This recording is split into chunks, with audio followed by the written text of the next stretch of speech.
he simply does not have, many would argue. Yamiche? That is obviously the view of a lot of critics of the president, as well as Democrats, who say that William Barr is really acting in the personal interest of President Trump and not looking at the national interest. The other thing to note is that if you looked at the two statements that came out soon after the IG report, you had Attorney General Barr almost talking about the White House's talking points. And by the White House, I mean President Trump's talking points, basically saying this proves everything that we've been telling you. This tells us that everything's been biased. When then the FBI comes out with a statement that essentially says, look, this shows that there was a real reason why this investigation into President Trump and Russia had to be opened, and that while there might have been some things that we need to change here, at the end of the day, this investigation was something that would have been a dereliction of duty if the FBI hadn't pursued it. So you had AG Barr coming out and saying the exact opposite of what the FBI was saying, and really the only person that most people think that benefits is President Trump. Absolutely. Jonathan Lemire. Sure. I mean, this has certainly been an extraordinary display from this attorney general acting as the president has wished, as his personal attorney, his Roy Cohn, if you will. And we know how frustrated he was with Jeff Sessions when the former attorney general didn't play that role, particularly when he recused himself from the Russia probe. So, Tom, I just want to sort of get your take on this. On Holder's op-ed, to be sure, and I think there are probably things with Eric Holder you disagree, but also with your just evaluating how Barr has conducted himself in office, that Federalist Society speech that we made a big deal of on this show when it happened, and to what we've seen the last week, where it seems like he's trying to sort of shade and sort of establish the narrative around this investigative, the IG report and the upcoming Durham report, where it seems like he's carrying the president's water. I think Barr's activity is really fascinating because I think it gets you inside the psyche of the Trump enablers. I don't really think most of the Republicans in Washington like Donald Trump, or probably most of them don't feel very warmly toward him at all because he's made their life difficult. But I think what you see in somebody like Barr is the notion that if Trump goes down, then the dam breaks, and, you know, the socialists and the, the Muslims and the overlords take over. That they really see themselves not as defending just Trump, but as somehow, that speech by Barr, he really positions himself as saying, this is the line, we are the last line of defense against these kind of leftist hordes. And I think that explains a lot about why people are going to the wall for Trump, because they think this is kind of the last trench, and that if this administration fails or falls, then they're simply wiped out. And I think it's a deep fear about demographic change, about political change in America. I think it's about a Republican Party that didn't bother trying to make an appeal to the next generation of voters and is relying on a demographic that is aging out of the electorate. And so they're simply kind of planting a flag in the trench and saying, Donald Trump's not perfect, we don't like him, but we're going to the wall for him because after him comes the deluge.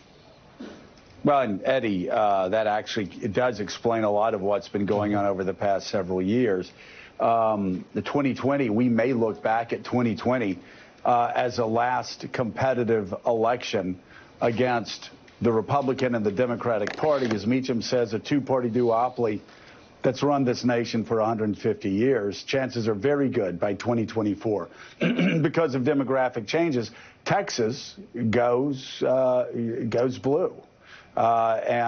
Texas becomes a Democratic state, and everything that Donald Trump and Barr and Stephen Miller are doing now will actually work against them, not only 4 years from now, but also I would say over the rest of our lifetime, only because the demographic changes are going to be dramatic. And it's fascinating that the Bushes, Jeb and George W., in 1998, started telling any Republican that would listen, you have to appeal to people who aren't white, because that's the future, not of this party, that's the future of this country. And perhaps that's why George W. got like 44% of Hispanics in 2004. Donald Trump's taken it the complete opposite direction. Right. And if you're a Republican, at the worst possible time historically, just as those huge demographic changes, that wave is about to crash. You know, Joe, I think this is a really important point that is very difficult for us to talk about because we're so obsessed with Donald Trump and impeachment. But we need to think of Trump as an avatar for something deeper, and that is this anxiety that Tom and you just registered, right? Part of what Bill Barr said in that speech, and part of what Attorney General Holder singled out, Barr said that communities that don't respect and support law enforcement in the way that he suggests that they should expect that the police might not protect them anymore.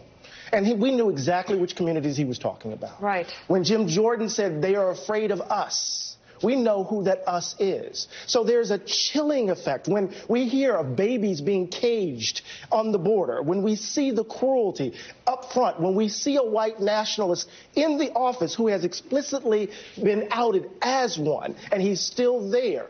What we see here is an ongoing fight to keep hold of an America that looks like 1950. And if we don't get our minds around that, how we can understand why someone in Long Island and someone in Orange County who has their limousines still think that they can articulate a grievance, because it's rooted in this shift in how the country sees itself. And when I hear Jim Jordan say they don't like us, when I hear Lindsey Graham say what he says, it's chilling. Yeah. It has concrete effects. And one of the effects, I think, we can just look down at the border and see something concrete in terms of its outcome. So then for the presidential candidates and moving ahead, Adrienne Elrod, there's a lot of material to work with here, but also a lot of potential pitfalls. Can you explain those? Sure. Well, I think part of the problem, or rather the challenge that some presidential candidates have right now on the Democratic side, is how to talk about the issues that matter to voters: health care, jobs, raising wages, education, improving the economy, versus how to handle the big I word, right? Impeachment. Especially if you are a senator and you're on the campaign trail in Iowa, you've got to deal with, obviously, the impeachment hearings back here and the trial in the Senate, but you also got to figure out how to message appropriately. And if you are a sitting senator who will be in overseeing the impeachment trial, you should figure out how to answer these questions. You do have to address them if they're asked on the campaign trail, but you also don't want that to drive the complete message. So it is a challenge. Susan, I want to pick up on Eddie, Tom, and Joe's point about the demographic changes and what's happening in the Republican Party. I went back and was reading through the 2012 autopsy report that Reince Priebus, then the RNC chair, put together when they lost the presidential election, lost the Senate, lost seats in the House.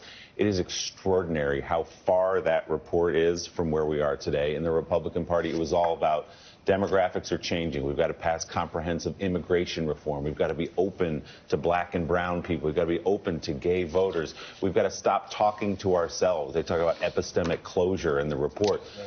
All of those things are the opposite of where we are right now with the Republican Party. That was only 7 years ago. Well, I mean, even going back to the 90s, when I worked in California and New York, that's what Republicans were talking about. Tom understands working in Massachusetts. Like, that's what, moderate Republicans were concerned about, expanding the party. Yeah. I've fought in politics for decades now to broaden the perspective. It is about being more inclusive. And when I see things, for example, like trying to deny people the right to vote, I said, if my party can't win on what we stand for, what's the point? And that's the key thing that I think Republicans need to start worrying about, not trying to stop people from being able to vote or keeping people out or creating the us versus them, but rather trying to figure out how we're going to be more inclusive, because we are a diverse nation and we have a lot of things we need to take care of. And currently, the Republican Party under Donald Trump only sees to divide us. And that's the biggest problem for the party.